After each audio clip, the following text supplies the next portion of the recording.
There is a chapter in the Dragon Ball story that carries a different kind of weight. It arrives after everything that came before it, after the Red Ribbon Army, after Namek, after the Cell Games, and it settles in with a quieter, slower energy than most people remember. This is the Buu Saga, and tonight we are going to walk through it together, one detail at a time. Before you drift into sleep, you're welcome to subscribe for more calm Dragon Ball stories. And if you feel like it, tell me where you're listening from tonight. The Buu Saga opens not with a battle, but with a stillness. 7 years have passed since Gohan stood alone on a platform above the earth and ended the threat of Cell. 7 years since Goku made the decision to remain in the other world, choosing to stay dead so that the people he loved might be safer without him nearby. It is a long time, even for a story that spans decades. In those 7 years, the world of Dragon Ball changed in ways that felt small at first. Gohan had grown up. He wore glasses now, carried books, and walked through the hallways of Orange Star High School in Satan City under an assumed name. He was no longer a warrior by day. He had become something quieter. A student, a teenager, a young man trying to understand what a normal life might feel like. He had not abandoned his power. He had simply set it aside, the way you might fold a letter you are not yet ready to send. Goten was born during those years. Goku never met him in life. And Goten, who had his father's face and his father's easy laugh, had grown up hearing stories about someone he had never once touched. He was young and bright and could turn Super Saiyan almost without thinking, a fact that would have been staggering in the era of the Frieza saga. But the Buu Saga is a story about a world that has grown stronger without quite realizing it. Trunks had grown too. The son of Vegeta and Bulma was a child now, not the grim future warrior who had once appeared out of nowhere carrying a sword. This Trunks was something lighter. He had grown up with wealth and with a father who was slowly, reluctantly learning what it meant to care about someone other than himself. Vegeta had been training in the years since Cell, training with a purpose that had not yet fully revealed itself. He was still proud, he was still difficult, but something in him had shifted, quietly, the way seasons shift when you are not quite watching. One of the very first things a careful viewer notices about the Buu Saga is that it sounds different. The opening theme that had carried Dragon Ball Z through its earliest arcs, the one that felt urgent and electric, was replaced. A new song called We Gotta Power arrived in its place. A new ending theme followed. New eye-catch images appeared between commercial breaks. And the entire musical score shifted, with the second of Shunsuke Kikuchi's 2 Dragon Ball Z soundtracks taking over from this point through to the very end of the series. This second soundtrack has a softer quality. It carries more melancholy in places, more warmth in others. It gives the Buu Saga a texture that feels distinct from the Frieza arc or the Cell arc, less like a battlefield and more like a long afternoon spent remembering something. Many fans consider it their favorite of the two. It suits the arc it accompanies, which is, in the end, a story about goodbyes as much as it is about battles. The new opening, We Gotta Power, focused heavily on Gohan's life in high school and on Goku's training in the other world. This made sense to the animation staff at the time because based on the early chapters of the manga, that appeared to be where Akira Toriyama was heading. But as his editors later explained, Toriyama grew restless with that direction relatively quickly and changed course. The result was an opening animation that did not quite reflect the arc it was introducing, a small mismatch between intention and execution that the series wore with easy grace. The gym teacher who appears in those early Buu Saga episodes carries a familiar silhouette. His design, with its theatrical mustache and dramatic presence, was modeled after Freddie Mercury, the lead singer of Queen. Toriyama's wife was an admirer of Queen's music and had even written a manga inspired by the band. The connection feels deliberate and affectionate. Years later, on the 27th anniversary of Freddie Mercury's passing, Dragon Ball Super artist Toyotaro drew the gym teacher in a pose that echoed the rock star's iconic stage presence. It was a small, quiet tribute tucked into the margins of a much larger story. There is something genuinely touching about the version of Gohan who exists at the start of the Buu Saga. He is trying very hard to be two things at once, a scholar and a superhero, and he is doing both with a sincerity that is entirely his own. He has taken on the identity of the great Saiyan, a costumed hero who poses and declares justice in the streets of Satan City, and he has hidden himself so thoroughly behind the costume that his classmates, including Videl, the daughter of Hercule Satan, have no idea who he actually is. Videl is perceptive though. She is Hercule's daughter in name and in stubbornness, and she watches the great Saiyaman with the careful attention of someone who suspects they are being lied to. The manga version of this story is more compressed than the anime. In the manga, Videl figures out that Gohan is the great Saiyaman during a single incident, almost immediately after he begins his hero work, and the confrontation happens at the scene itself.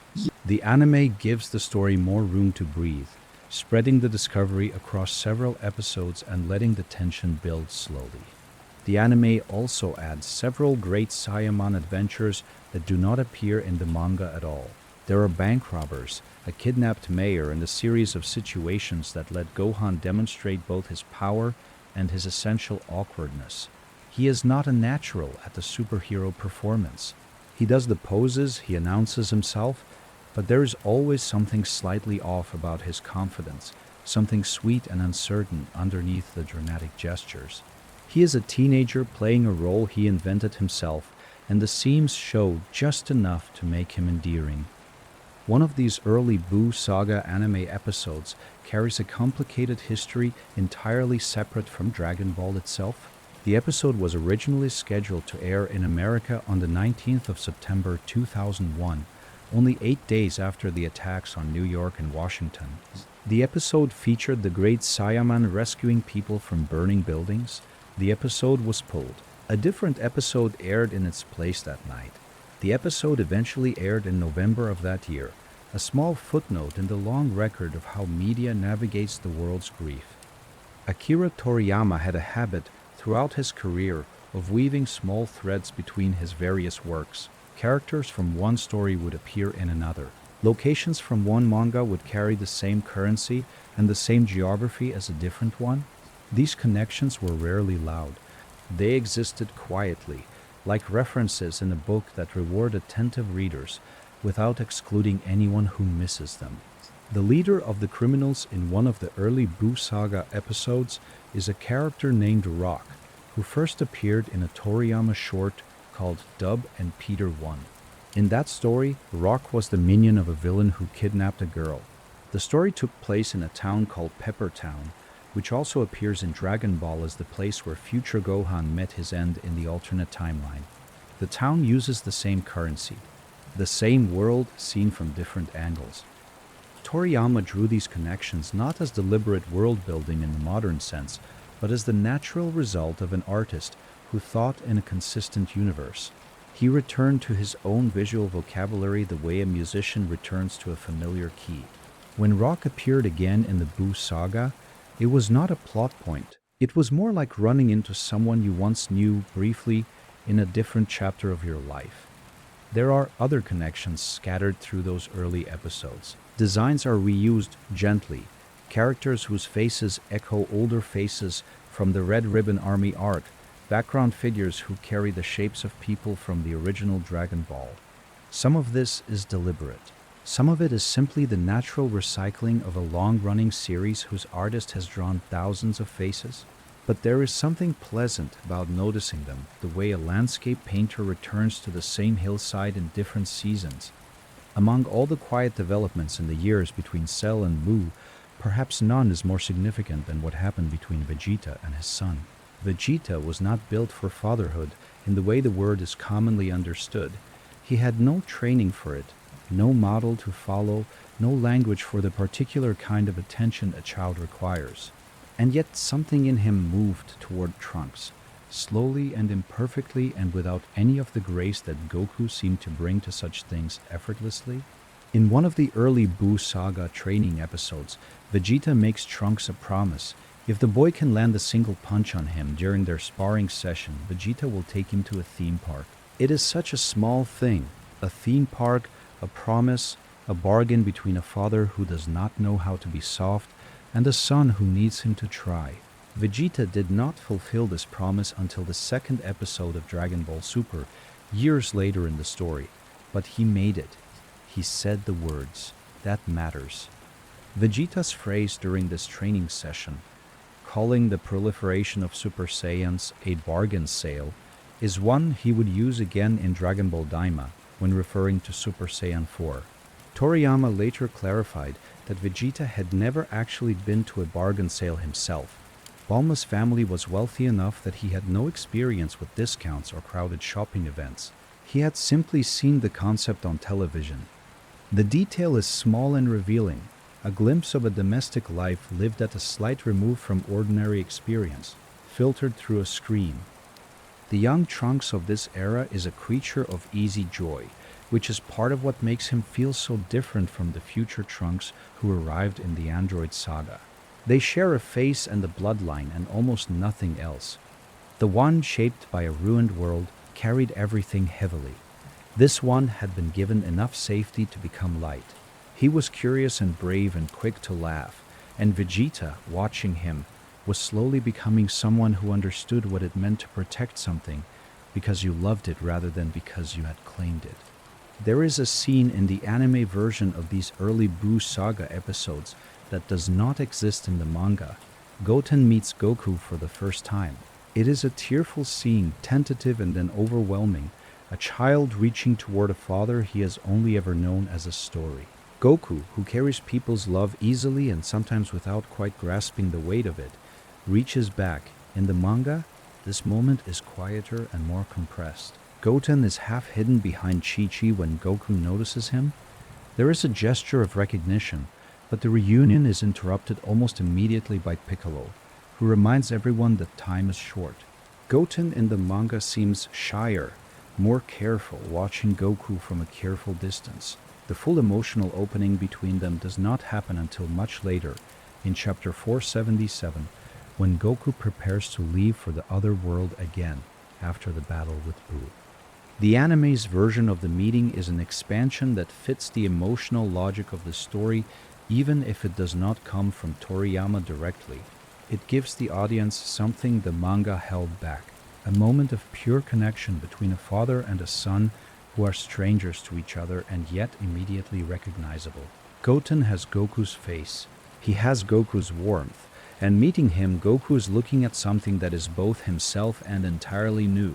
The name Videl carries an anagram of devil, continuing her father Hercules' naming scheme, which itself plays on the word Hercules and the theatrical mythology of strength.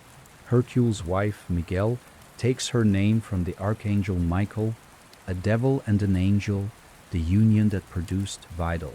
These naming conventions run through Dragon Ball like a quiet game, rewards for readers paying attention to languages other than the one the story was originally written in. The arrival of the World Martial Arts Tournament in the Buu Saga is both a homecoming and a transformation. The tournament had been there from nearly the very beginning of Dragon Ball. A child Goku had entered it without knowing what it was, following his grandfather's map towards something he could not yet name. It had returned again and again, a recurring structure in a story that otherwise moved constantly forward. But this tournament, the 25th World Martial Arts Tournament, carried a different kind of weight. Nearly every significant character entered or attended. Goku was given special permission by King Yama to return to Earth for a single day. The reunion on the tournament grounds was the first time many of these characters had been in the same space since the Cell Games, and the emotional density of that gathering was enormous even before a single match began. Families had grown, children had been born, someone who had not been there before, a boy with Goku's face, now stood in the crowd as though he had always been there. The punching machine that appears at the tournament registration offers one of the arc's quieter jokes. The various characters test their strength against it, and the scores create an unexpected hierarchy. Android 18 scores the highest among those who actually try, 774. though most of the characters present are holding back considerably. The punching machine is not built for people like these. It exists for the ordinary participants, the human fighters who have trained for years to compete at a level that most of the main cast can exceed by accident. Vegeta's attitude toward the tournament tells its own story. He is not there for camaraderie. He is there because Goku is there, and because his obsession with surpassing Goku has not faded even after 7 years of training that has taken him to places he never publicly acknowledges. He enters the tournament the way a hunter enters a familiar forest, quietly, purposefully, with no interest in the scenery. Before Majin Buu appears, there are Babidi and Dabura.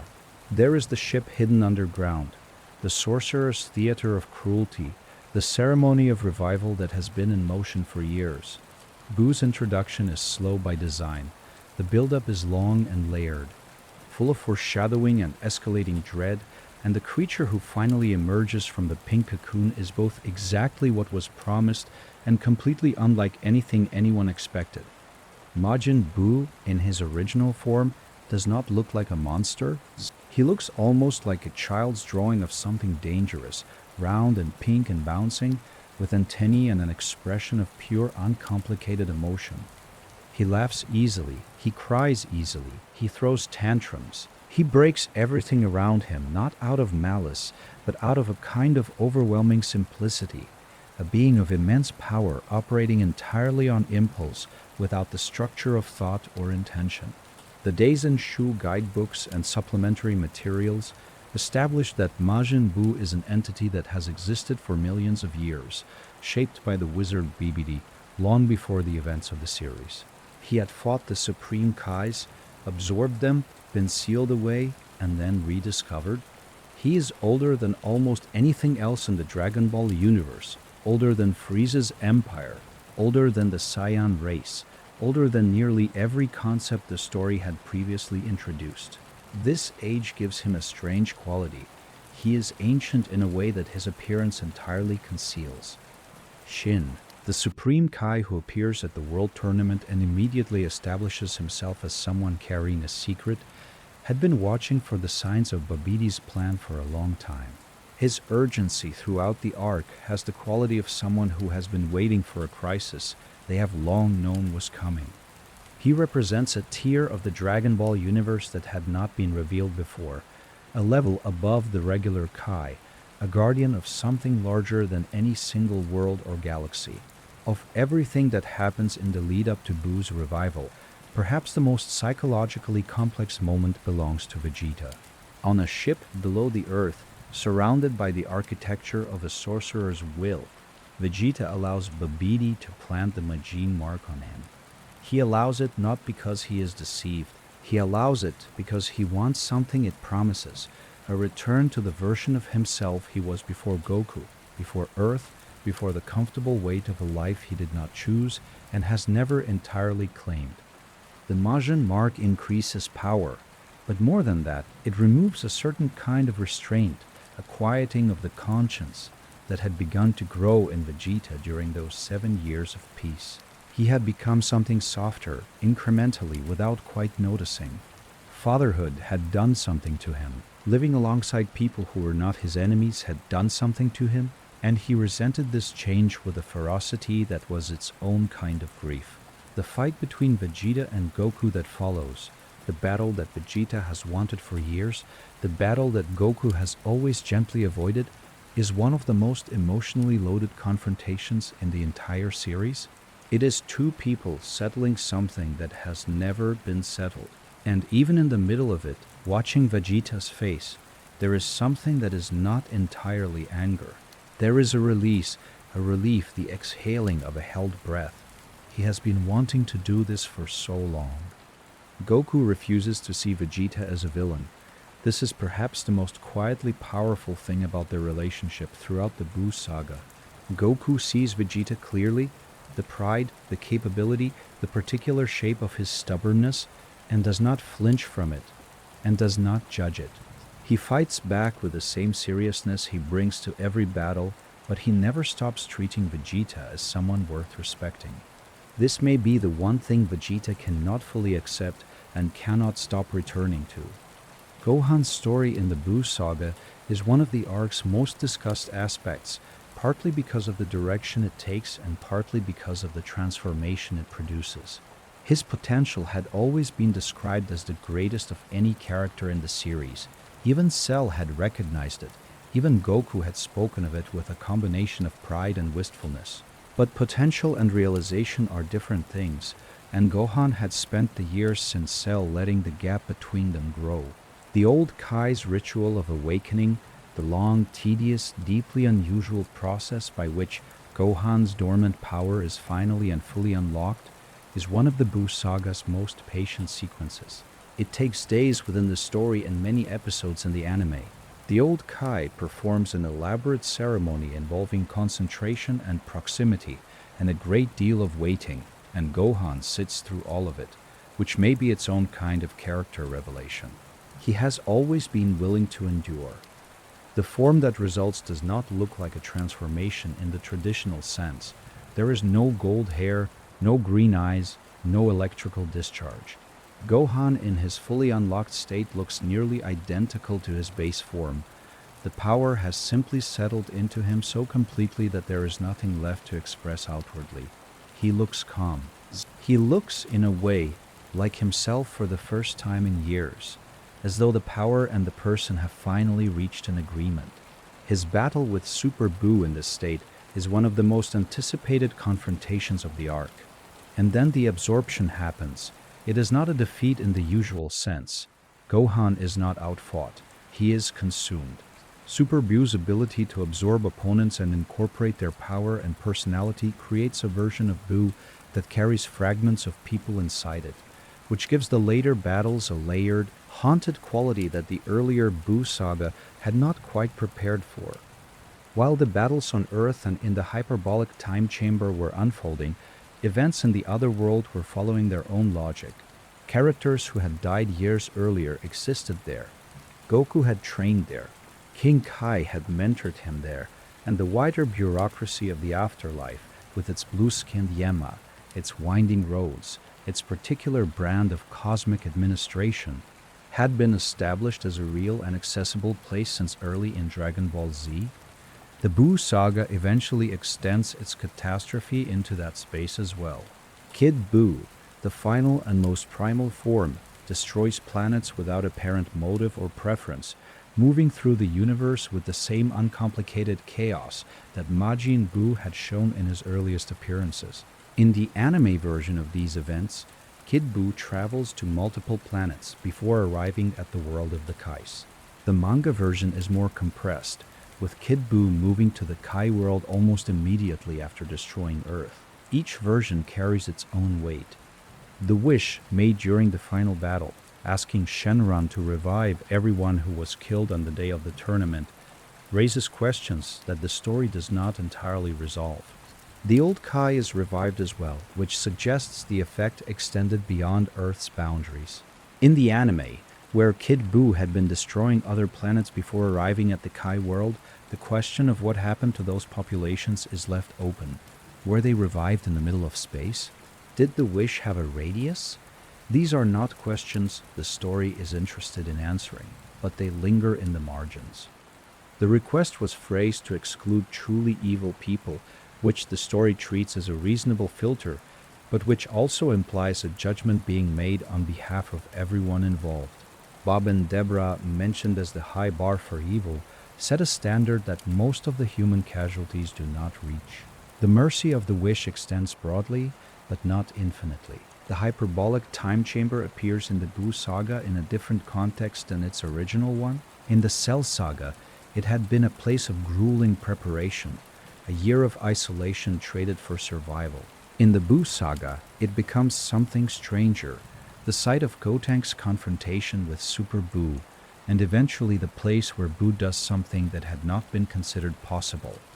Gotenks is one of the arc's most complicated characters to assess.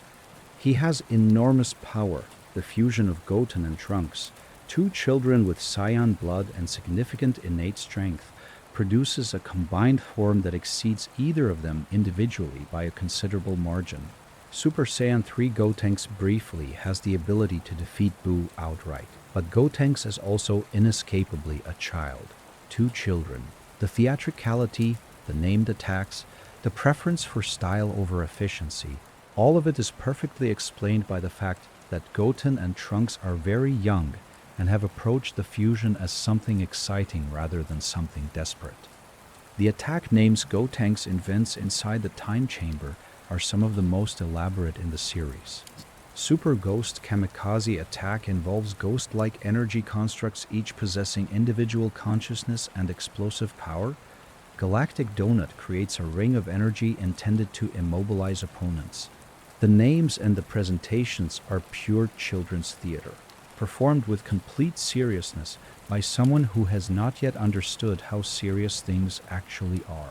Super Buu's escape from the time chamber, tearing through the dimensional fabric by screaming loudly enough to breach the walls, is one of the arc's most genuinely surprising moments. It suggests that the structure of that space is not as absolute as it had seemed, that even the boundaries between dimensions are susceptible to sufficient force. It also leaves Gotenks and Piccolo trapped inside until Gotenks opens his own exit, demonstrating that screaming very loudly is apparently a reliable navigational strategy. Fusion is one of the Buu Saga's most significant contributions to Dragon Ball's vocabulary.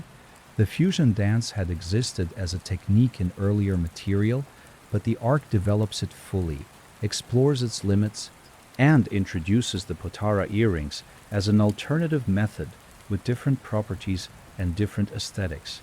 The fusion dance requires precise synchronization, identical movements performed in perfect parallel, culminating in a contact that merges the two participants into a single being. The result inherits the capabilities of both, but also develops its own personality, its own manner of carrying itself. Gogeta and Gotenks are not simply mathematical combinations. They are new people, temporarily, with their own rhythms and their own ways of being in a fight. The Potara fusion, used by the Kais, was introduced as a permanent fusion, a fact that Dragon Ball Super would later revise for non-Kai users, establishing that the permanence applied only to those with divine status. In the context of the Buu Saga, though, Vegito's existence is framed as indefinite, which gives the fusion a particular kind of weight. Goku and Vegito are doing something that cannot be undone, or so it seems. Vegito is widely considered the most powerful fusion in the series. His combat with Super Buu is one of the arc's climactic sequences, and it has a quality unlike most other Dragon Ball fights, a certain lightness, a playfulness even in the midst of enormous stakes. Vegito fights with Goku's openness and Vegeta's precision, and a third quality that belongs only to the fusion itself, a kind of effortless dominance that reads almost like amusement. He is more powerful than the situation requires, and he knows it, and he lets himself enjoy it just slightly. If you're still awake halfway through, maybe subscribe before you drift off, and tell me what time it is where you're watching from. One of the most distinctive structural elements of the Buu Saga is the way its central antagonist changes shape throughout the arc. Most Dragon Ball villains have a fixed number of forms. Frieza had 4, Cell had 3, and those forms were progressive, each one more powerful than the last. Buu's transformations work differently, moving not along a single line of escalation, but through a series of divergences shaped by what he absorbs and what he expels. Majin Buu in his original form, the round, childlike figure who emerges from the cocoon, is actually among the most powerful versions, though this is not apparent at first. He has absorbed the South Supreme Kai and the Grand Supreme Kai, and those absorptions have shaped him, softened him, introduced into his fundamental nature something that was not there before. He is powerful and strange, but he is also capable of something like emotion, something like attachment. When Buu absorbs Piccolo and Gotenks, he becomes Super Buu, taller, more angular, visually more threatening. When he then loses those absorbed individuals, he reverts, but not to the original Majin Buu. The reversion produces a smaller, more concentrated form with different qualities. And the further reversion Losing the absorption of the Grand Supreme Kai produces Kid Buu, the rawest and most ancient version of the entity, before any personality had been layered onto him. Kid Buu is not the most powerful version of Buu in raw strength. Various supplementary materials have addressed this, and the consensus places some of the intermediate forms, particularly Buuhan, the version who absorbed Gohan, above Kid Buu in terms of sheer capability. But Kid Buu is the most unpredictable, the most chaotic, the one who acts without any filtering layer of thought or preference. Against him, power alone is not sufficient. What is required is an understanding of chaos itself. Among the Buu Saga's quieter subplots, the one involving Hercule Satan, Mr. Satan, the world martial arts champion, the man who accepted credit for defeating Cell and had been living with that credit ever since, deserves particular attention. He is a comic character in a story full of cosmic stakes, and yet by the end of the arc he has contributed something that no one else in the cast could have. Hercule arrives at the battle with Buu as a kind of self-assigned intervention. He is not there to fight in any meaningful sense. He knows, on some level, that he cannot contribute physically, but he is there because he cannot stay away, and because the particular shape of his pride has always been entangled with a genuine desire to help, even when he does not know how. He is not a good warrior. He is unexpectedly a good person. His friendship with Majin Buu is one of the arc's most disarming relationships. Buu, in his softer forms, is a being of pure emotional response, and Hercule's uncomplicated warmth reaches him in ways that battle and logic cannot. The bond between them, the champion and the monster, sitting together and watching the world, is drawn simply in the manga and expanded with care in the anime. Buu makes an effort not to hurt people because Hercule asks him to. For a time, that effort holds. When Kid Buu threatens Hercule at the end of the arc, it is Hercule's surviving friendship that creates the opening for Goku's spirit bomb. The people of Earth are asked to give their energy, and most of them refuse. They have been asked for impossible things before, and they are tired, or frightened, or simply disbelieving.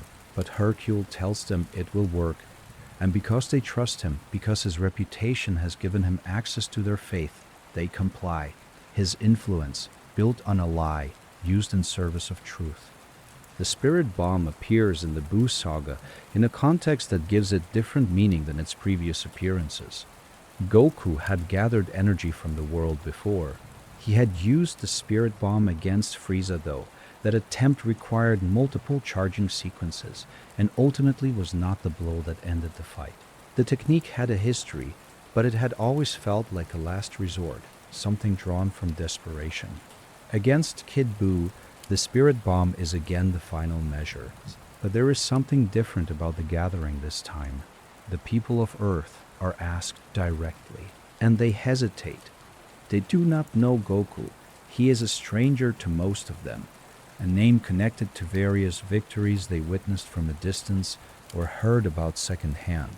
Their energy must be given freely, and freely given means asking for something they did not plan to give. The last spirit bomb gathering before this one had appeared in episode 94 when Goku struck Frieza. 190 episodes had passed between that moment and this one. Nearly 2 full sagas.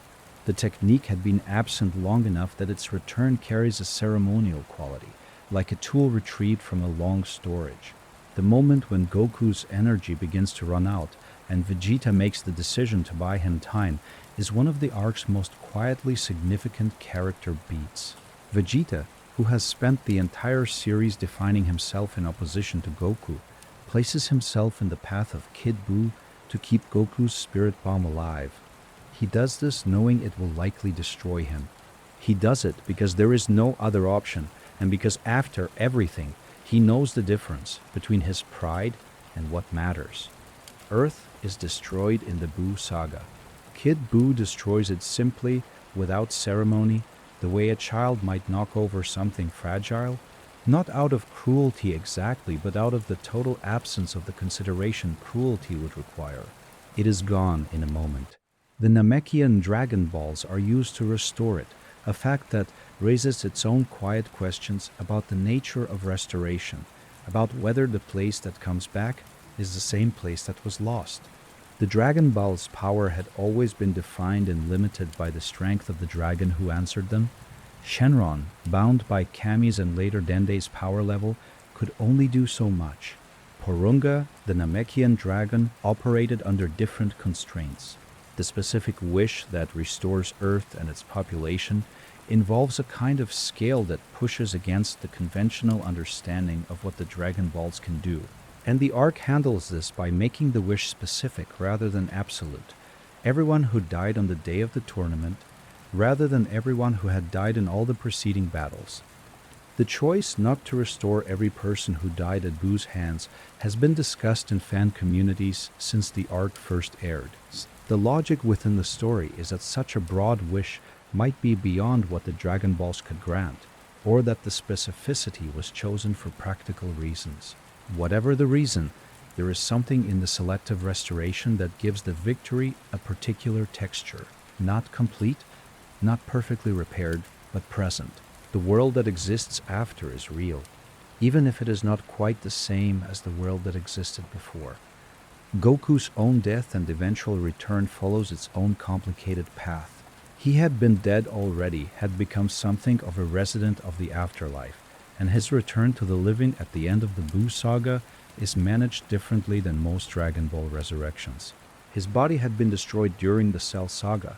His revival required a specific clause in the Dragon Ball rules, and his ability to keep his body in the other world was itself a reward for his character, a recognition that he had done something that warranted the unusual accommodation.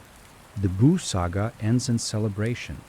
Gohan and Vidal's relationship, which began with suspicion and negotiation and a costume reveal on a city rooftop, ends in marriage.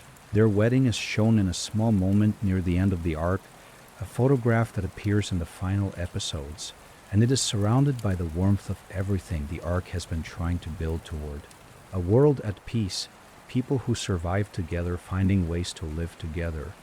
The relationship between Gohan and Videl is one of the quieter love stories in the Dragon Ball universe. She had pushed him, challenged him, demanded honesty from him when he wanted to maintain the comfortable fiction of his ordinary high school identity. He had trained her, taught her to fly, introduced her to a world she did not know existed. Their dynamic has a mutual respect at its center that is neither as effortless as Goku and Chi-Chi in their youth, nor as complicated as Bulma and Vegeta, but something steadier and more deliberate.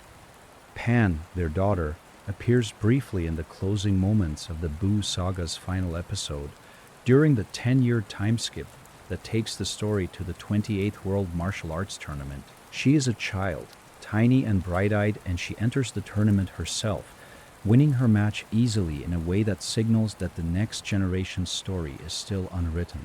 Pan will go on to appear extensively in Dragon Ball GT, which is set several years after this moment, and her personality there carries the direct, determined quality that her parentage would suggest. The Buu Saga's final moments, set at that last tournament, are among the most deliberately nostalgic things in Dragon Ball Z. The tournament structure had been there since nearly the very first chapter of the original series.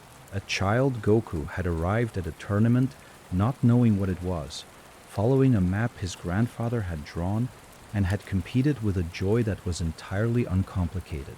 Now, decades of story later, another child enters, and Goku, standing at the edge of everything he has lived through, looks toward what comes next. Oob is introduced in the final episode of Dragon Ball Z.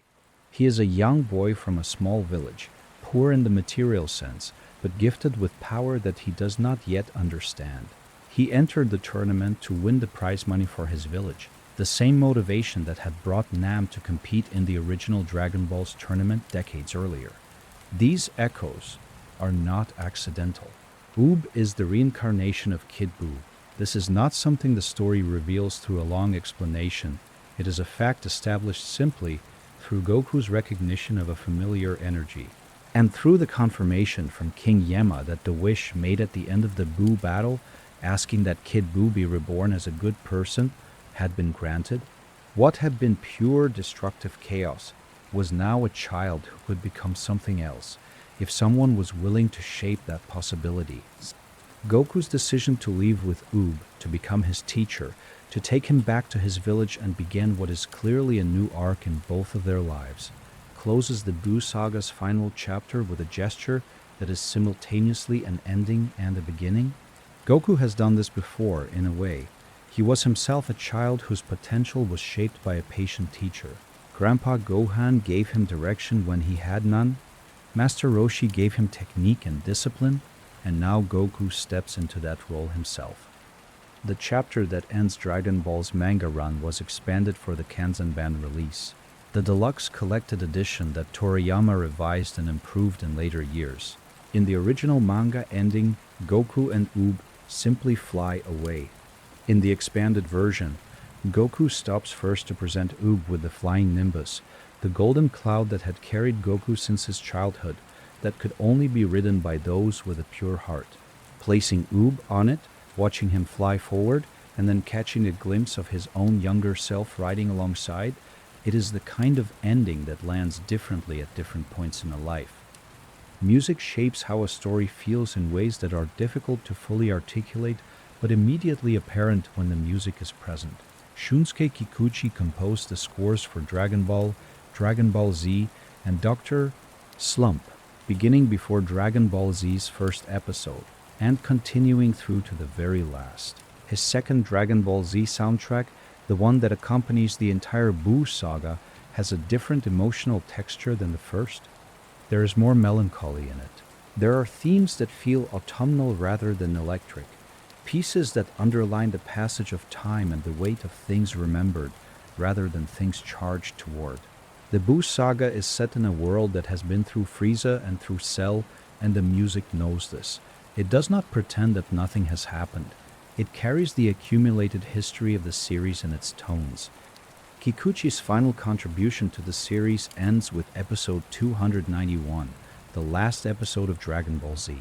After more than a decade of scores spanning hundreds of episodes, his work on the series concluded there. Akihito Tokunaga would compose the music for Dragon Ball GT. The handoff is another small ending within the larger ending, the music of one era giving way to the music of whatever comes next. The Dragon Ball Kai version of the Buu Saga, which re-edited the original footage and replaced or restructured much of the audio, made different choices in several places. One of the more notable was the insertion of Chala Head Chala, the iconic original opening theme, as an insert song in the finale, even though that song had not been used in Kai. It works, somehow. The familiarity of the melody against the conclusion of the story creates a resonance that needs no explanation. Akira Toriyama has spoken in various interviews and through various supplementary materials about his approach to the Buu Saga, and several of those comments illuminate the arc's structure and choices in ways that change how it reads. He was, by his own account, tired, not of Dragon Ball specifically, but of the pace of weekly serialization, the demand for consistent escalation, the difficulty of sustaining genuine creative investment across a story that had been running for years. The Buu Saga, by some accounts, was meant to be shorter than it became. The character of Buu was intended as a final boss in the most literal sense, an endpoint, a conclusion, something that would allow the story to reach a natural resting place. The expansion that occurred through the various Buu forms and fusions and time chamber sequences reflects the natural outgrowth of good ideas pursued to their conclusions rather than a single planned arc. Toriyama's editors have noted that he changed direction more than once during the arc's development. The opening emphasis on Gohan at school and Goku in the other world, which the animation staff built an entire opening sequence around, was one such course change. The decision to give Mr. Satan a more significant role as the arc developed was another. Dragon Ball throughout its history was a story that found itself as it went, following interesting threads wherever they led, rather than executing a fixed blueprint. The Buu character himself, his appearance, his nature, his particular brand of power, reflects Toriyama's tendency to subvert expectations. A villain who looked cartoonish but possessed ancient and overwhelming force. A monster who could be temporarily softened by kindness but whose core remained unreachable. An entity whose greatest danger was not malice, but vacancy, the absence of any structure that might contain it. The Dragon Ball Z anime had a complicated relationship with the manga throughout its run. Because the anime was airing weekly while the manga was publishing monthly, the production team occasionally outpaced the source material and filled the resulting gap with filler episodes, content that maintained the characters and the tone while waiting for the story to advance. The Buu Saga contains notable examples of this practice. The great Saiyan adventures that fill the early episodes are largely anime original. They establish Gohan's double life with a thoroughness the manga did not pursue, developing the rhythm of his days at Orange Star High School and the rhythm of his evenings as a costumed hero. Some of these episodes are beloved by viewers who encountered them first. They have a lightness and a humor that the main storyline's escalation does not always accommodate. The episode featuring Goten and Chi-Chi's training sequence, Goten turning Super Saiyan and Chi-Chi's complicated response to seeing her son with his father's power, is entirely anime exclusive. In the manga, Goten mentions the training briefly in dialogue. The anime expands it into a scene, giving it space and breadth and the particular warmth of a mother and her son who is too young to understand why his ability frightens her. Later in the arc, after the defeat of Buu, the anime adds a sequence where Buu wanders through the city and has a brief encounter with a street fighter. This callback mirrors an early Dragon Ball scene where young Goku, newly arrived in West City, had a similar encounter with a street fighter and defeated him without apparent effort. Pairing these two moments, the child Goku at the beginning of his story and Buu at the end of his, suggests a circularity that gives the filler scene more weight than filler usually carries. Super Saiyan 3 is introduced in the Buu Saga as both a revelation and a complication. Goku reveals the transformation to Majin Buu during their first encounter, and the display is one of the most dramatically staged power revelations in the series. The hair extending, the eyebrows disappearing, the energy erupting outward in a way that feels genuinely different from the transformations that preceded it. In terms of the story's internal logic, Super Saiyan 3 is a transformation that demands an enormous price. The energy expenditure involved in maintaining it is significantly higher than the previous forms. And for Goku, who exists at this point in a borrowed physical state, having been granted temporary use of a body to return to Earth, the drain is accelerated and severe. He cannot hold it for long, and he chooses not to, electing to hold back against Buu rather than end the fight quickly. This decision has been discussed extensively in the years since the arc first aired. Goku's stated reason is that he wants Gohan or Vegeta to be the one to ultimately defeat Buu, that the people of Earth should have the chance to save themselves.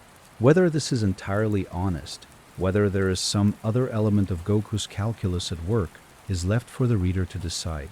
What is clear is that the fight is winnable at this moment, and the choice not to win it has consequences. Gotenks also achieves Super Saiyan 3 inside the hyperbolic time chamber, in a transformation that arrives without the months of training that typically precedes such a development. This is part of what makes the Buu Saga's treatment of power levels distinctive. The pace of advancement is accelerated by the particular pressure of the situation, and the children of the previous generation reach forms that took their parents years of sacrifice to achieve. The Buu Saga belongs to Goku and Vegeta in its most essential conflict, but it carries threads for almost every character who has appeared in Dragon Ball Z. Piccolo, who had been one of the series' most consistent and significant presences, moves through the arc as a mentor and strategist, directing the children he has trained and making the decisions that keep the situation from collapsing at its most precarious moments. Krillin's arc through the Buu Saga is quieter than his roles in previous arcs. He is married to Android 18 now, and they have a daughter named Maron. The domestic shape of his life has changed the quality of his presence in the story. He is still someone who will show up, still someone who will try, but the battles have moved beyond what his power can meaningfully contribute and the story acknowledges this without cruelty. He is there. He matters. He simply cannot be the one to make the difference. Android 18's presence at the World Tournament includes the highest punching machine score among those who actually hit the machine, a small detail that quietly establishes where she sits in the arc's power hierarchy. She is stronger than most of the human fighters, than most of the baseline Dragon Ball world, and this has always been true, but the arc is too busy elsewhere to find room for it. She watches. She is present. When called upon, she contributes.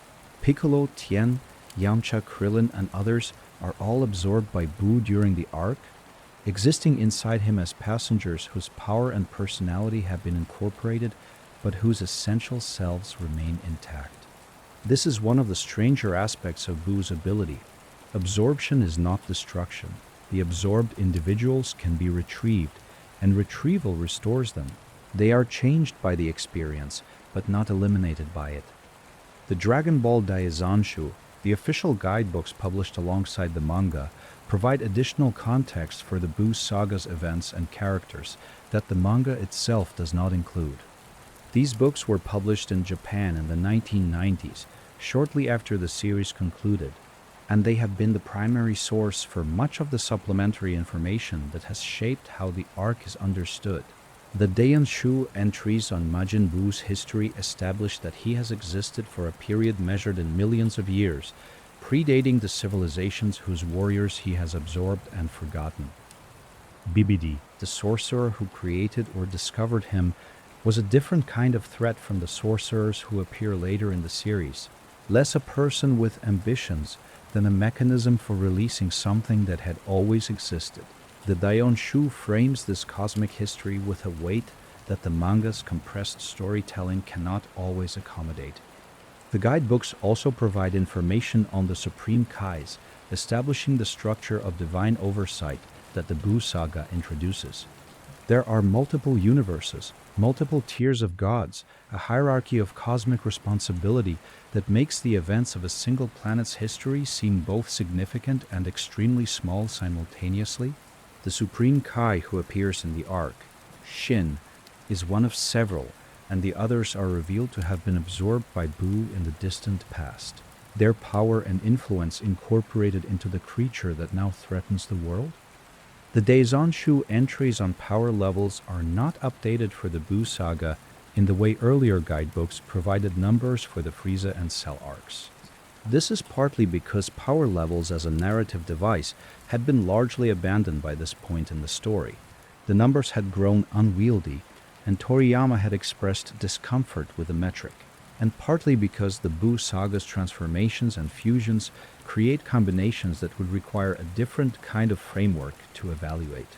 The final 3 episodes of Dragon Ball Z are among the most deliberately paced in the series. The battle is over. The world has been restored. The people are going on with their lives, and the characters who survived are moving into the particular quiet that follows enormous upheaval. Not quite ordinary, not quite at peace, but present. The episode where Gohan teaches Pan to fly, where Goten and Trunks try their final fusion for the fun of it rather than for survival, where Vidal and Gohan exist together in the domestic warmth of a household built on years of friendship and trust. These moments have a texture that the battle sequences cannot. They are not the story's climax. They are what the climax was protecting. The 10-year jump to the 28th World Martial Arts Tournament is the arc's final gesture of continuity with what came before. Tournaments had marked time in Dragon Ball since the original series. They were the recurring structure that gave the story its rhythm, the fixed points around which everything else moved. Beginning at a tournament and ending at a tournament, different tournaments, decades apart but recognizable in their essential form, completes a circle that feels both intentional and natural. Goku's departure with Oob is the last image of Dragon Ball Z as a story. He does not look back. He has never been someone who looked back. His attention is always forward, toward the next thing, toward the person who needs teaching or the fight that needs to be won. This has been both his greatest quality and the source of most of his failures as a husband, a father, a person embedded in ordinary life. He is entirely himself at the very end, flying forward, carrying someone else's potential toward the horizon. The Kanzenban edition of the final chapter adds the flying nimbus, the golden cloud from Goku's childhood, given to Oob as a gift and as a test. A pure heart can ride it. Oob rides it. And Goku, watching his young self flying alongside this new student, sees something that is not quite memory and not quite hope, but the particular feeling that arrives when you understand that the story is not ending, only changing hands. Standing at a distance from the Buu Saga, having walked through its episodes and its characters and its moments of quiet and catastrophe, what remains is something more than a list of events. The arc is, in its essential structure, a story about what it means to have come through something and to keep going. It is about the second generation, Gohan and Goten and Trunks, who grew up in the shadow of enormous things and had to find out whether they could carry any of that weight. It is about the first generation, Goku, Vegeta, Piccolo, Krillin, learning what it means to have survived long enough to become something other than warriors. The Buu Saga is also the story of the most human villain in Dragon Ball Z. Not because Buu is human, he is ancient and alien and entirely unlike anything in the series, but because the arc keeps returning to the question of what can be changed, what can be recovered, what can be made into something new. The Grand Supreme Kai's absorbed influence softened Buu into something capable of friendship. Hercule's friendship made that softness hold for a while. The reincarnation of Kid Buu into Yub suggests that even pure chaos, given the right conditions and the right teacher, can become something else entirely. It is a gentle argument for the possibility of change, made through the language of fights and transformations and Dragon Balls and wishes, which is perhaps exactly the right way to make it. In a story that has always known that the most important things are often said sideways, through action rather than declaration, through the shape of a gesture rather than the words that accompany it. The world sleeps tonight in a universe where Goku is somewhere flying forward, and somewhere behind him a boy with a pure heart rides a golden cloud. And somewhere ahead of them both, there is a fight that has not happened yet, and a story that has not yet been told. The Buu Saga marks the first time in Dragon Ball Z that the hierarchy above the regular Kais is revealed with any real clarity. King Kai, who had been the audience's introduction to divine oversight, was himself a lower-tier deity, a planetary guardian, wise and warm and entirely outclassed by what the Buu arc was going to require. The Supreme Kais, who oversaw entire quadrants of the universe, existed at a level above him that King Kai alluded to but had never fully described. Shin, who appears at the World Tournament as a small lavender-skinned figure with the bearing of someone carrying a secret, turns out to be the East Supreme Kai. His presence at an earthly tournament, watching, waiting, assessing, reflects the degree to which the Buu threat had escalated into a matter of universal concern, rather than planetary concern. He had been tracking Babidi and the potential revival of Buu for long enough that his patience had become its own kind of tension. The Supreme Kais of the other quadrants had already been lost. The South Supreme Kai, the North Supreme Kai, and the West Supreme Kai had all been absorbed by Buu in the distant past, their power incorporated into the creature that even their combined strength could not contain. The Grand Supreme Kai, the most powerful of them all, had also been absorbed, and this final absorption was the one that introduced the elements of personality and emotion that made Majin Buu something more complicated than pure destruction. Old Kai is a different entity again, a retired Supreme Kai of a previous generation, sealed inside the Z-Sword by the other Kais after a dispute.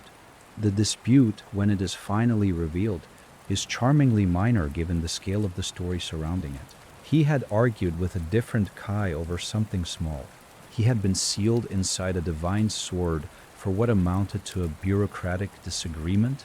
He had been inside that sword for such an enormous span of time that the world outside had moved through many ages without him, and he had watched all of it from within the blade's silence. His ritual for unlocking Gohan's potential is one of the Buu Saga's most patient sequences, as noted earlier, but it is worth dwelling on the quality of old Kai's presence throughout it.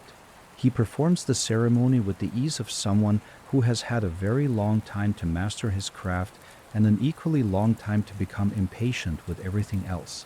He is ancient and slightly ridiculous and entirely competent, and his fondness for adult magazines, a detail that slides into the story with a casual humor, makes him feel more like a person than a divine entity is typically allowed to be. Piccolo's role in the Buu Saga carries the weight of everything he has become over the course of the series. He began as Goku's ultimate enemy, the Demon King's son, the final boss of the original Dragon Ball. He became a reluctant ally, then a mentor to Gohan, then something that the story treated, without quite naming, as a member of a family that had grown around Goku's particular gravity. By the Buu Saga, Piccolo is neither fighter nor villain but something closer to a steward. He makes the decisions that keep things from collapsing at their most precarious moments. When the children need direction, it is Piccolo who provides it. When the situation requires someone to see clearly without the distortion of pride or grief, Piccolo is the one who looks. His interaction with Gotenks inside the hyperbolic time chamber is one of the arc's most interesting dynamics. Piccolo has trained warriors before. He has been through the particular frustration of working with people who are simultaneously capable and difficult to direct. Gotenks is both of these things simultaneously in ways that are heightened because Gotenks is also essentially two children having the time of their lives. The stakes of their situation inside the time chamber are existential. Gotenks' attitude toward those stakes is that of someone who has been given an extraordinary opportunity to perform. When Buu follows them into the time chamber and Piccolo destroys the door to trap the three of them inside, it is one of his most characteristic gestures. A decision made clearly, quickly, accepting the consequences without drama. He knows what it costs, he does it anyway. And then Buu screams his way out through the walls, which rather changes the calculus, but the intention was sound. The women of Dragon Ball Z occupy the Buu Saga's background in ways that are occasionally noted and often passed over. Chi-Chi's position in the arc is one of the most complicated. She is the mother of both Gohan and Goten, the wife of a man who chose death over return, and she has been managing the practical reality of that choice for 7 years. She raised Goten alone. She trained him because she did not know what else to do with a child who could turn Super Saiyan and who had his father's easy power and none of his father's history. Her relationship with Goku's return, when he comes back to Earth for the tournament day, is rendered briefly but with a certain quiet weight. She is glad to see him. She is also someone who has lived without him for 7 years, and those years have shaped her in ways that a single day's reunion cannot address.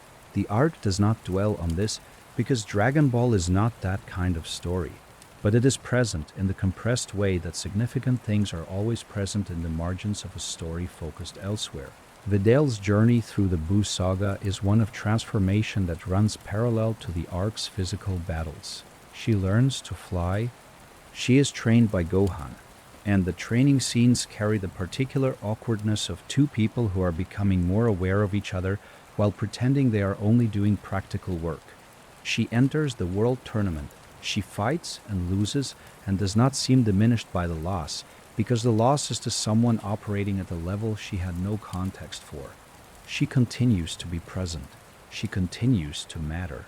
Bulma exists throughout the arc as the person who provides resources, the spacecraft, the technical knowledge, the practical intelligence that makes many of the arc's logistics possible. Her history with Vegeta has settled into something that the story treats as established fact without needing to explain it. They are together. They have a son. Vegeta is Vegeta, and Bulma has always been someone who found impossible people interesting. She watches the events of the arc from the sidelines of battle, which is where she has always been, and the arc does not ask her to pretend she is something other than what she is. The hyperbolic time chamber appears twice in the Buu Saga, in 2 different contexts with 2 different characters. Its first Buu Saga appearance, with Goten and Trunks training for their fusion, and then with Gotenks fighting Super Buu, is the one most viewers remember. But the time chamber had been established much earlier in Dragon Ball Z, during the Cell Saga, and that earlier use gives the Buu Saga's return to it additional resonance. In the Cell Saga, Goku and Gohan had entered the chamber together and emerged with Goku at Super Saiyan full power and Gohan at Super Saiyan. The year of training inside, experienced while only a day passed outside, had been understood as a kind of sacrifice, time burned in isolation, the compression of patience into technique. The chamber was a tool of necessity, not preference. When Vegeta and future Trunks used the chamber before the Cell games, and when Piccolo later used it alone, each use accumulated weight. The place had a history by the time Gotenks entered it, a record of desperate preparation. And then Buu screamed his way through its walls, and the chamber's apparent solidity was revealed as conditional. The second Buu Saga use of the chamber, later in the arc, involves Gohan and Piccolo after the Old Kai's awakening ceremony, Gohan with his fully unlocked power and Piccolo with his clear tactical intelligence train together there again, preparing for what the world outside is becoming. This second visit is quieter than the first, less theatrical, but it carries the same essential quality. Two people using the time available to them as fully as they can. The chamber's interior, that endless white expanse with a single building at its center, a gravity and atmosphere designed to approximate Earth but somehow slightly off in ways that are difficult to precisely describe, is one of Dragon Ball Z's most visually distinctive spaces. It has a quality of pure preparation, a space that exists only for the purpose of becoming better before you have to be. Babidi is not a particularly powerful character in the physical sense. His ability to increase other people's power through the Majin mark and his magical techniques for protection and control do not place him near the top of the arc's hierarchy of strength. What he has instead is an understanding of people's weaknesses and a patience for finding and using them. His manipulation of Vegeta is the arc's most significant example of this ability.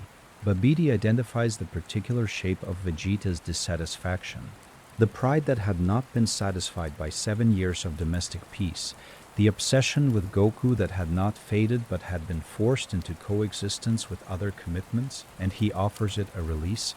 He does not deceive Vegeta.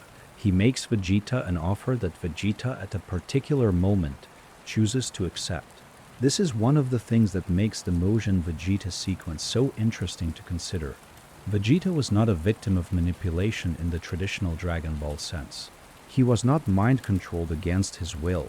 He walked into the Majin mark with his eyes open because he wanted what it promised, and what it promised was a return to a version of himself he had not been for 7 years, unconstrained, unmodified, entirely himself in his most essential form. Dabura, Babidi's most powerful servant, is one of the arc's less examined characters in retrospect. He is the king of the demon realm, a figure with enormous power and a calm menace that makes him one of the more genuinely threatening characters before Buu's emergence. His stone spit technique, which transforms anyone it contacts into a statue, neutralizes Krillin and Piccolo in a way that takes them out of the story cleanly. His death, absorbed by Buu and thus sending him to heaven rather than the demon realm because of his altered alignment, is one of the arc's more philosophically interesting moments. Buu's absorption technique is one of the Buu Saga's most important mechanical elements, and understanding how it works changes how the arc's progression reads. Buu does not simply increase in power when he absorbs someone. He incorporates them, their capabilities, their personality traits, their particular ways of processing the world. The absorbed individuals exist inside him, intact, but contained, and the Buu that results from the absorption carries traces of them that manifest in unexpected ways. When Buu absorbs the South Supreme Kai early in his history, he gains significant physical power and the muscular form that becomes his most recognizable silhouette. When he absorbs the Grand Supreme Kai, something stranger happens. The goodness and warmth of the Grand Supreme Kai, is too fundamental a quality to be entirely suppressed, and it softens Buu into the version who can form attachments, who can be reached by kindness, who becomes capable of something that resembles friendship. The absorbed individual shapes the absorber. Super Buu's absorption of Gotenks and Piccolo creates the most visually distinct alternate form, incorporating Piccolo's intelligence with the fusion's power. The resulting Buu thinks more clearly, plans more carefully, and is significantly more dangerous for it. And the absorption of Gohan, Buu, at his most fully realized in terms of raw strength, creates a form that the supplementary materials identify as the most powerful of all the Buu configurations. The process of removing the absorbed individuals, Vegito allowing himself to be absorbed deliberately in order to rescue them from inside, is one of the arc's cleverer plot developments. It requires accepting apparent defeat in order to achieve the actual goal, which is getting inside the problem rather than fighting it from the outside. The Vegito fusion dissolves inside Buu because the magical properties of the Potara earrings cannot maintain the fusion within Buu's magical body, which is an explanation that the story offers quickly and moves past. The important thing is that Vegito is replaced by Goku and Vegeta, separate, working together for one of the very few times in the entire series. Dragon Ball GT began its broadcast in Japan while Dragon Ball Z was still airing its final episodes. There was overlap. The preview for GT appeared at the end of the final episodes of Z, and the transition was designed to be immediate rather than marked by a period of absence. The Buu Saga was, in this context, not quite an ending but a handoff, the conclusion of one part of a much longer ongoing enterprise. GT is set approximately 10 years after the events of the Buu Saga, which places it not far from the 28th World Martial Arts Tournament shown in Z's final episode. Goku has been training Oob for those years. Pan, Gohan, and Vidal's daughter, who appeared briefly as an infant at the tournament, is now a teenager. Trunks is a young adult working at Capsule Corporation. Goten is in high school and is, in the tradition of teenage characters in long-running shonen series, primarily concerned with romance. The arc's direct connection to the Buu Saga is established through Oob, who plays a significant role in GT's final arc. The training Goku gave him culminates in a fusion between Oob and Majin Buu, a reuniting in effect of Kid Buu's power with the goodness that the reincarnation had developed. The result is a character called Majub, who represents one of GT's most interesting concepts, the idea that the same power, shaped differently, can become something entirely new. Whether GT is considered canon is a question that Dragon Ball fandom has discussed extensively, particularly after Dragon Ball Super began telling stories set in the same post-Buu period with different events. GT was produced by Toei Animation without direct involvement from Akira Toriyama beyond basic supervision. It is a continuation of the story told through a different creative lens, which gives it a particular kind of status, neither fully inside nor fully outside the story's main thread. Dragon Ball Super, which began airing in 2015, is set in the period immediately following the Buu Saga, before the 10-year jump shown in Z's final episodes. The first arc of Super revisits the Buu Saga period through the lens of a new threat, the god of destruction Beerus, who was apparently sleeping through the events of Buu's revival and has now awakened to see what the fuss was about. Beerus's assessment of Majin Buu in Super is one of the new series' most interesting pieces of retroactive context. He wakes up, encounters Buu, determines that Buu does not have what he is looking for, and dismisses him. This encounter places Buu's power in a new frame. The antagonist who had felt insurmountable during the Buu Saga, the creature who destroyed planets and absorbed gods, is assessed and found insufficient by a new tier of power that the story is introducing. This kind of escalation had happened before in Dragon Ball. Each new arc had introduced a level of power that made the previous arc's ceiling look like a floor. But Super does something different with it, because the Buu Saga's emotional resolution, the sense of finality, the completeness of the conclusion, had been more fully achieved than previous arc endings. Revisiting the Buu Saga period with new stakes requires acknowledging that the story had felt finished and finding a way to begin again without undoing what the ending had meant.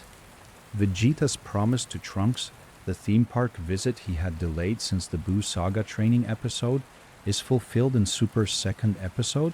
It is a small continuity gesture, a signal to viewers who remembered the promise that the new series was paying attention to the same things they were.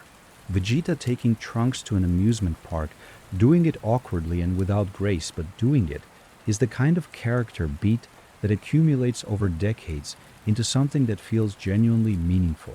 The animation studio Toei Animation had been producing Dragon Ball Z since 1989, and by the time the Buu Saga began, the production team had considerable experience with the particular challenges of adapting Toriyama's work for weekly television. The pace of manga publication versus anime broadcast had always been a tension in the production, and the solutions developed for earlier arcs, slowing down key sequences, expanding filler, adjusting pacing, were applied throughout the Buu arc with increasing sophistication. The visual style of the Buu Saga anime has a quality that distinguishes it from the earlier arcs in ways that go beyond the musical shift. Character designs had evolved incrementally through the series run, faces becoming slightly more angular, movement becoming more fluid as the animation techniques available to the studio improved. The Buu Saga benefits from these incremental improvements. The transformation sequences, particularly Super Saiyan 3's debut, have a visual ambition that reflects what the team had learned over years of producing the series. The decision to end Dragon Ball Z with episode 291 rather than continuing reflected both the conclusion of the manga source material and the independent decision to launch Dragon Ball GT as a successor. The production team was already developing GT while Z's final episodes were in production, which means the conclusion of one series and the beginning of another were being made simultaneously.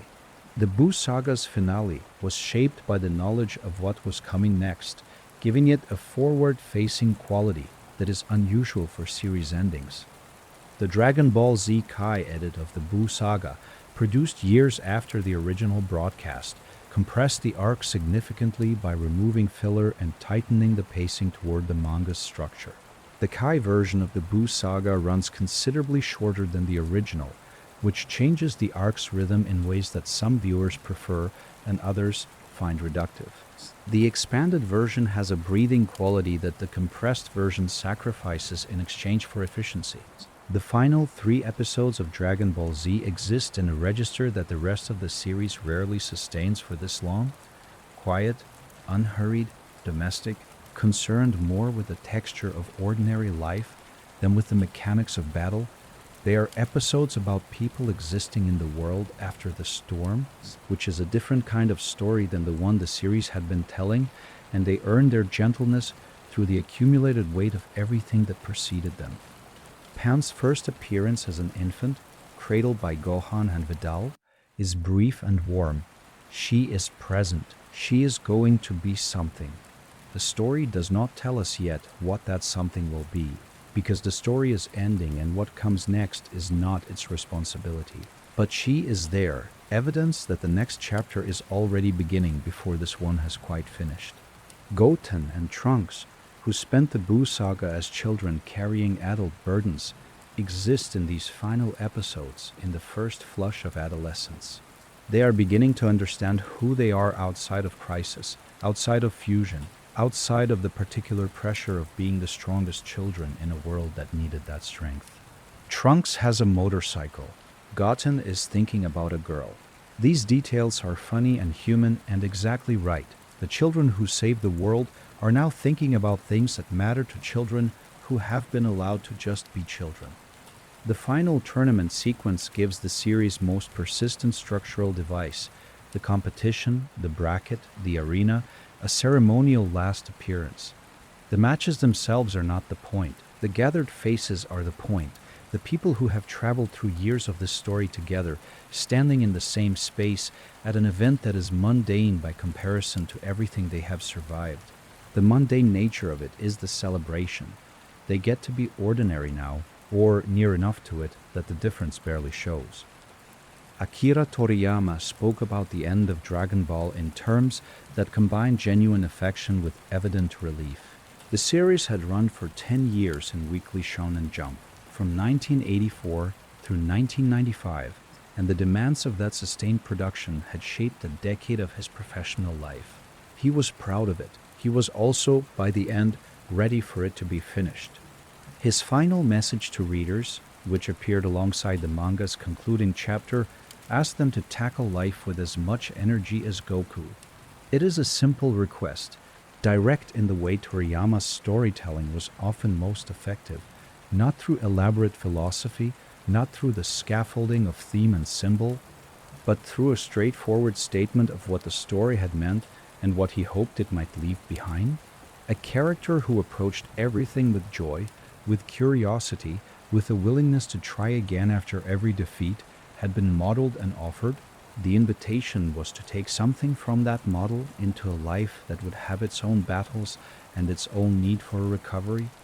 The Kanzenban revision of the final chapter, adding the flying Nimbus passage, suggests that Toriyama had continued thinking about the ending years after producing it. The addition is not a correction. The original ending was not wrong, was not missing something, but an elaboration, a chance to say the closing sentiment more fully. Goku giving away the Nimbus is Goku understanding, perhaps for the first time with full clarity, that he has become what Grandpa Gohan was to him, that the gift he received has been carried forward, that this is what a life spent going forward eventually produces. The relationship between Goku and teaching is one of Dragon Ball's most understated through lines. He was taught by Grandpa Gohan. He was taught by Master Roshi. He was taught by King Kai. Each teacher gave him something specific, and he carried those things forward and added them to what he found in himself. And now, at the story's end, he turns forward again, toward a student he barely knows, with all of that inheritance in his hands. The Buu Saga has occupied a complicated position in Dragon Ball fan memory since it concluded. For many viewers, particularly those who encountered the series through the anime broadcast in the early 2000s, it was the arc that defined Dragon Ball Z. It was the final arc, the culmination, the thing the story had been building toward. For others, particularly those who prefer the grittier stakes of the Frieza or Cell sagas, it has felt like a departure, a loosening of tension that the story had earned but not entirely needed. Both of these responses point to something real about the arc's nature. The Buu Saga is, in some ways, a different kind of Dragon Ball Z story. The villains are stranger. The comedy is more present. The stakes are simultaneously higher in cosmic terms and softer in emotional terms than the Cell arc's personal tragedy or the Frieza arc's moral horror. Majin Buu is not a figure of malice in the way Frieza was. He is something older and stranger and more philosophically interesting, and the story that builds around him reflects that difference. The characters introduced in the Buu Saga, Gotenks, Vegito, the Supreme Kais, Yub, have all continued to appear in subsequent Dragon Ball material, their designs and personalities carrying forward into Super and other continuations. Old Kai in particular has become a recurring presence, his particular combination of ancient wisdom and minor grumpiness making him a useful narrative tool in stories that require divine perspective without divine authority. The arc's most memorable moments, replayed and discussed and referenced across the years since, tend to be the emotionally surprising ones rather than the battle climactic ones. Vegeta's sacrifice, Goku's farewell, Hercule's friendship with Buu, the quiet image of a man giving his childhood treasure to a boy he has just met, pointing him toward the horizon and following him into whatever comes next. The Buu Saga spans from episode 200 of Dragon Ball Z through episode 291, making it 91 episodes in its original broadcast form. That is a substantial portion of a series that totals 291 episodes, roughly 30 to 1% of the total. The arc's length allowed it to develop its characters and concepts at a pace that the manga's compressed form could not always sustain. The 25th World Martial Arts Tournament, that opens the arc is the largest gathering of the series' named characters in a single location since the Cell games. Goku, Gohan, Goten, Vegeta, Trunks, Krillin, Android 18, Piccolo, and Yamcha all participate or attend. Several of them are entering for different reasons. Goku to fight Vegeta, Vegeta to fight Goku, Gohan to compete as himself for the first time in years, Goten and Trunks for the pure experience of it. The tournament is several things happening simultaneously, which is true of most Dragon Ball tournaments. The Potara earrings introduced in this arc are, within the story's internal logic, one of the most significant artifacts introduced in Dragon Ball Z.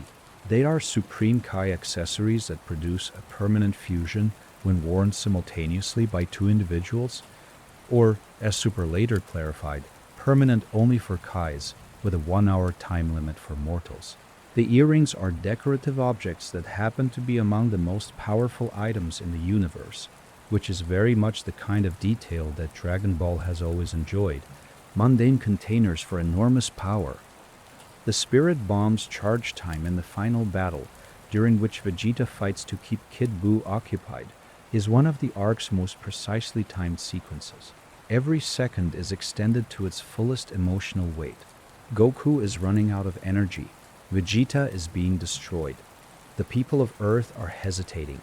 And then Hercule speaks, and the bomb reaches critical mass, and Kid Buu, ancient and primal and unchanged by anything the universe had thrown at him, is finally and completely undone. The wish that restores everyone who died on the day of the tournament is the fourth wish used on the Namekian Dragon Balls during the Buu Saga, and the second wish involving the Super Dragon Balls does not occur until Dragon Ball Super. The arc manages its wish economy carefully. Each wish is specific, each one is consequential, and the limitations of what can be wished for serve as genuine narrative constraints rather than arbitrary restrictions. There is a particular quality to the silence that follows the defeat of Kid Buu. The universe, which had been in danger of losing every life it contained, has come through. The Earth, which had been destroyed and restored, is populated again with people who do not know exactly how close to absolute ending everything came. The sky is the same color it has always been. The ground holds its familiar weight. The ordinary world has been returned to itself, more or less the way it always is after catastrophes that most of the people in it were not quite aware of. Goku, standing in the aftermath on the world of the Kais with Vegeta and Hercule and the others, looks the way he always looks after a battle, spent, present, already half-turned toward whatever comes next. He is not a person who dwells in the aftermath. He processes and moves forward, which is both his greatest quality and the quality that makes him, in the quieter domestic spaces of a life, slightly difficult to fully reach. He has never been entirely at home in the silence. Vegeta, in this same silence, looks different than he has looked in any previous stillness. He has done something that, even by the end of his full arc, he is only beginning to understand. He stood between Kid Buu and Goku's chance of defeating him, knowing what it would cost. And he made the choice not out of duty or obligation, but out of something that had been growing in him across years of an ordinary life he had not chosen, but had been changed by. The look on his face in that moment is not satisfaction and not peace, but something quieter and more complicated. The expression of a person who has finally stopped fighting the fact of who they have become. The Earth, restored by the Dragon Balls, does not carry the memory of its destruction in any visible way. The houses stand. The roads run where they ran before. The people who were gone and are now returned are back in their lives. The interruption ended. The nightmare managed at a level of reality they never quite accessed. They do not know how close they came to not being restored. They do not know who asked for them back, or what was required to ask, or what it cost. The Buu Saga built several things that lasted beyond it. It built the cosmology that Dragon Ball Super would expand into a full universe system with the seeds of divine hierarchy, the Supreme Kais, the god of destruction's implied existence. The Kais as administrators of cosmic order, present in embryonic form throughout the arc, The story of Dragon Ball had always been willing to grow its world by adding layers above and around what was already there, and the Buu Saga added the highest layer yet. One that Super would eventually reveal was itself not the highest. It built the second generation as a genuinely capable presence. Gohan, Goten, and Trunks proved that the story could continue beyond Goku and Vegeta's generation, that new characters could carry weight and earn investment.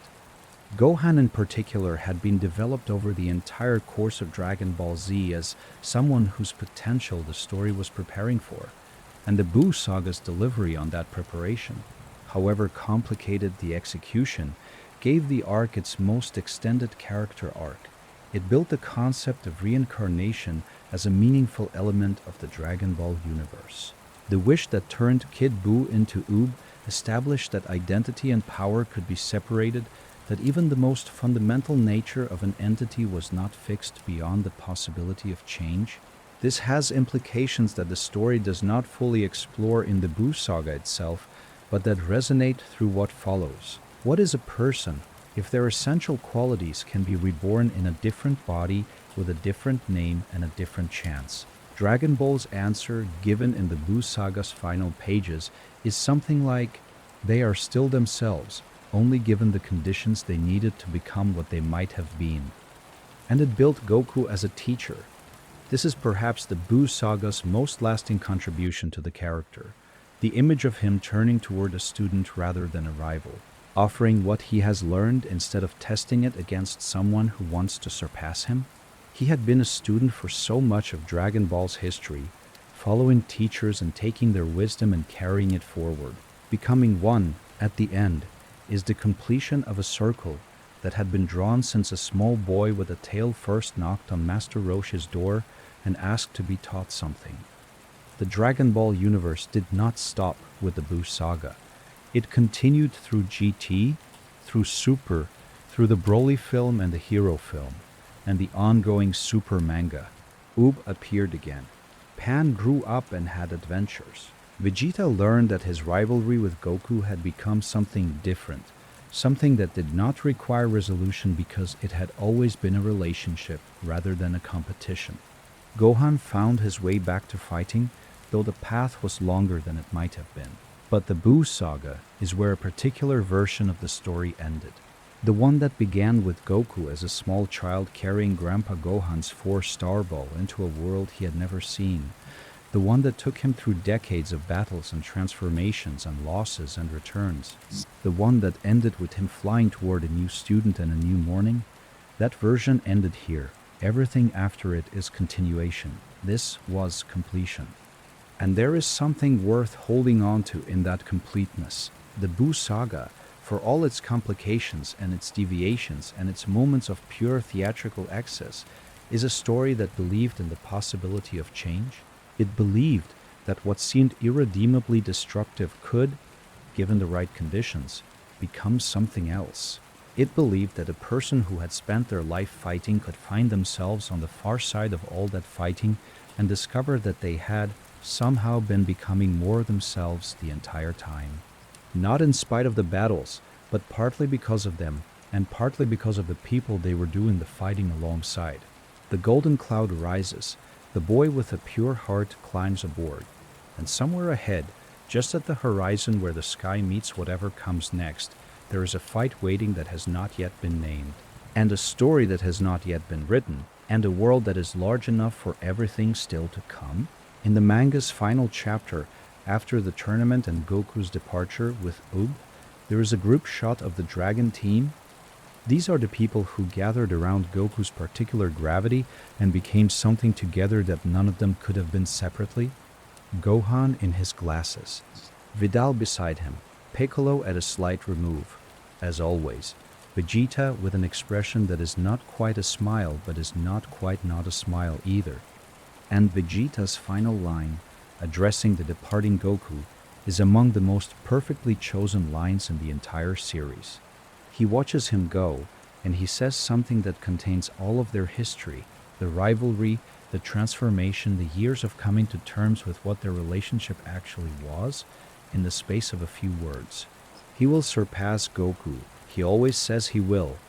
But there is something in the way the line lands at the end of everything, after all that has happened, that allows it to mean more than one thing simultaneously. It is a promise and a joke, and a goodbye and a love letter, in whatever language Vegeta uses for love letters, which is the same language he uses for everything else. Direct, unadorned, carrying more than it says. The flying Nimbus carries Oob home. Goku follows. The Dragon team watches them go. And the series ends exactly as it began, with someone flying forward into a world that is full of things they do not yet know. 91 episodes is a significant investment of narrative time, and the Buu Saga uses that time with a distinctive rhythm that sets it apart from the arcs preceding it. The Frieza arc was defined by sustained tension, a single battle that expanded across many episodes, the slowness of the confrontation itself becoming part of its character. The Cell arc was defined by a more structured escalation, a series of distinct phases building toward a climactic confrontation. The Buu arc is defined by something different, a kind of branching, a proliferation of developments that run in parallel and intersect in unexpected ways. Episodes 200 through 218 cover the tournament and the lead-up to Buu's revival. These episodes have a quality of accumulated normalcy. The world is at peace. People are going about their lives, and the threat that is building does so at the edges of visibility, in a ship underground, in the movement of a stranger through a tournament crowd. The calm has teeth, but the teeth are not yet visible. Episodes 219 through 249 cover Buu's release, an initial rampage, the deaths of the Supreme Kaiser's era, and the establishment of the various countermeasures the remaining characters attempt. This section of the arc has the quality of improvisation. The characters are responding to something they did not fully prepare for, finding strategies in the moment, discovering that the playbook they had written for previous threats does not quite apply here. The remaining episodes move through the hyperbolic time chamber sequences, the various fusions, the destruction of Earth, the arrival on the Kai world, and the final spirit bomb. Each section has its own internal logic and its own emotional register, and the arc earns its length by making each section feel necessary rather than padded. The 91 episodes exist not to fill time, but because the story that the Buu arc is telling requires that much space to tell itself fully. There is a particular quality to returning to the Buu Saga after having already seen it once. Knowing how everything resolves changes the way certain moments land. The early episodes, where the threat is still gathering, carry a weight that first-time viewers cannot access, because they do not yet know what the gathering is building toward. The scene where Shin first appears at the tournament, watching Gohan with an intensity that seems disproportionate to a teenage boy's punching machine score, takes on entirely different meaning when you know who he is and what he is watching for. Vegeta's choice to accept the Majin mark, viewed again with full knowledge of everything that comes after, is a more complicated moment than it reads on first viewing. He is not simply being seduced by power, he is making a decision about who he wants to be, and the decision costs him more than he expected, and the cost changes something in him permanently. The arc he undergoes between the Majin mark and his sacrifice contains the entirety of his character's transformation, compressed into a small number of episodes that move quickly but leave a deep impression. The first appearance of Majin Buu, the pink figure tumbling out of the cocoon, laughing entirely unlike what anyone in the story or outside it expected, has the quality of revelation on first viewing and the quality of recognition on second viewing. He is exactly what he was always going to be. The strangeness that seemed shocking when it first appeared now reads as inevitable, the natural expression of what the arc had been building toward. A force of pure nature, ancient beyond comprehension, temporarily made into something like a child by the influence of the beings it had absorbed. Of course, this is what it would look like. Of course. The final sequence, Goku and Oob flying forward together, lands differently when you know where they are going. When you know that Oob will become Majub, when you know that this quiet departure is the last time Dragon Ball Z has to say anything, and that it chose to say it by pointing forward, towards something new, toward the horizon that the series has been racing toward since a young boy picked up a 4-star Dragon Ball and started walking into the world? Throughout the Buu Saga, running beneath the battles and the transformations and the catastrophes, there is a thread that holds everything together.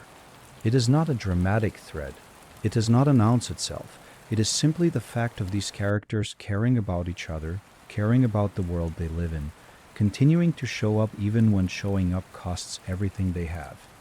Krillin, who cannot contribute to the fights that matter most in this arc, attends them anyway. He is there. He brings his wife, his daughter, the shape of a life he has built. He is evidence that the story rewards those who persist not just in battle but in living, and that the rewards of living look different from the rewards of winning but are no less real. Yamcha, who has been moving steadily toward the background since the Saiyan saga, exists in the Buu arc as a testament to the fact that not every story ends in a blaze of significance. Some stories end in the ordinary. Yamcha at the baseball field, Yamcha at the tournament, Yamcha being Yamcha.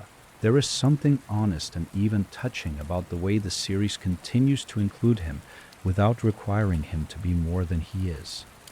Tien, whose pride and discipline have always been his defining qualities, moves through the Buu arc with the quiet dignity of a man who knows exactly what he is capable of and has made peace with both the limits and the capabilities. He is not the one who will save the world. He never has been, not really, not since the very early days of the series when he and Goku were more evenly matched. But he shows up. He contributes what he can. He is present in the moments that require presence and absent in the moments that require something beyond what he has to offer. The thread that holds is not power. The thread that holds is not any individual's heroism or sacrifice or extraordinary capability. The thread that holds is everyone deciding, separately and together, to remain engaged, to care about the outcome, to bring whatever they have to the situation, to not look away from what the world needs, even when looking away would be easier. This is what the Buu Saga, at its most essential, is about.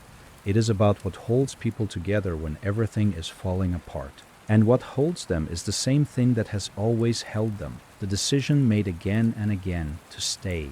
The stars above the tournament grounds are the same stars that shone when Goku first walked out of the forest, carrying his grandfather's compass. The same stars. A different person standing beneath them now. Or perhaps not so different, still curious, still pointing forward, still finding the world large enough for everything it contains, and everything it has not yet offered. The Buu Saga ends not with an exclamation but with a breath, not with a door slamming shut but with a window opening, not with the story finished but with the next storyteller picking up the thread and beginning to walk, and that is enough. That has always been enough. Thanks for spending this time in the Dragon Ball universe with me. If you'd like to keep drifting, another video is ready on the left of your screen. Maybe let it play as you close your eyes. Sleep might find you before the next story finishes. The Dragon Ball universe is large, and there is always something else waiting quietly just around the next corner, just past the edge of the next horizon.